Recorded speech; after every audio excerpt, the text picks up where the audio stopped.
পুরুলিয়া শহরে বেড়েই চলেছে জলকষ্ট। তার মধ্যে পুরসভার জল সরবরাহ ব্যবস্থা অনিয়মিত। প্রতিবাদে দুটি পৃথক জায়গায় পথঅবরোধ বাসিন্দাদের। তেলকর পাড়ায় অবরুদ্ধ পুরুলিয়া থেকে বাঁকুড়া যাওয়ার রাস্তা, অবরোধ বরাকর যাওয়ার রাস্তাতেও। পরে পুলিশের মধ্যস্থতায় নিয়ন্ত্রণে আসে গোটা পরিস্থিতি। ক্লাস 5-এর ছাত্রকে 3 মাস ধরে লাগাতার যৌন নির্যাতনের অভিযোগ। স্থানীয় কংগ্রেস নেতার বিরুদ্ধে অভিযোগ। পুরাতন মালদার মহানন্দা কলোনির ঘটনা। অভিযুক্ত কমল মঞ্জুল পলাতক। তার বাড়িতে ছবি আঁকা শিখতে যেত ওই নাবালিকা। চক্রান্তের অভিযোগ কমল মঞ্জুলের পরিবারের। কংগ্রেস নেতার টেলিফোনে বুথে ভাঙচুর চালিয়ে আগুন। উত্তর 24 পরগনার কদম্বগাছির ঘটনা। গতকাল রাতে সজলদের টেলিফোন বুথে হামলা। দুষ্কৃতীদের দমকলের একটি ইঞ্জিনের চেষ্টায় নেভে আগুন। 30 এপ্রিল ভোট হুগলিতে হাতে পড়ে মাত্র কয়েকটা দিন, তাই প্রচারে খামতি রাখতে নারাজ রবীন্দ্র। হুগলির সিঙ্গুরের আনন্দনগর গ্রাম পঞ্চায়েতের বাড়ি বাড়ি গিয়ে প্রচার। সিঙ্গুরে টাকাদের গাড়ি কারখানা ফেরানোর আশ্বাস বাম প্রার্থীর। পঞ্চম দফা ভোটের পরে জয় কনফিডেন্ট যুযুধান দুই সেনাপতি।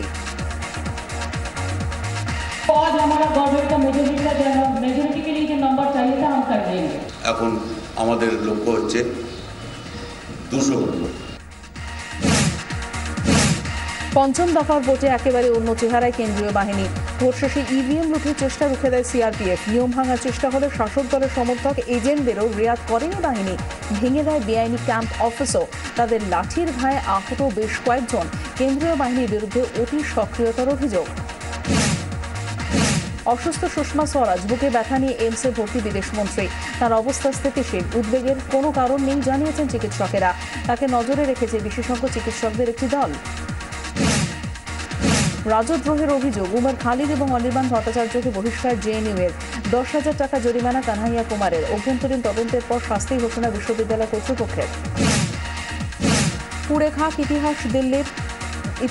দিল্লির ঐতিহ্যশালী ন্যাশনাল মিউজিয়াম অফ ন্যাশনাল হিস্ট্রিতে আগুন। গভীর রাতে আগুন মধ্য দিল্লির মান্ডি হাউসের 7 তলাতে। ক্ষতিগ্রস্ত ফিকির অডিটোরিয়াম সহ বহুতলের আরও কয়েকটি দফতর। দমকলের 37টি ইঞ্জিনের চেষ্টায় আয়ত্তে আগুন।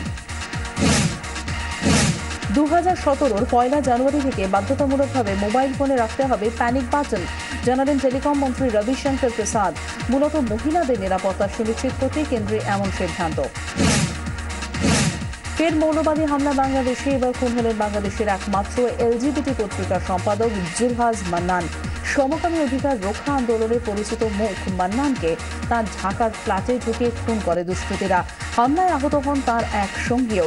ঘটনায় দায় স্বীকার করেছে বাংলাদেশের আইসিস। জটিল রোগে আক্রান্ত দাউদ ইব্রাহিম। পচন ধরায় বাদ যেতে পারে পা। রক্তচাপ ও সুগার বেশি থাকায় চিন্তিত চিকিৎসকেরা। পুরোটাই গুজব, দাবি আন্ডারওয়ার্ল্ড ডনের ডান হাত ছোটা শাকিলের।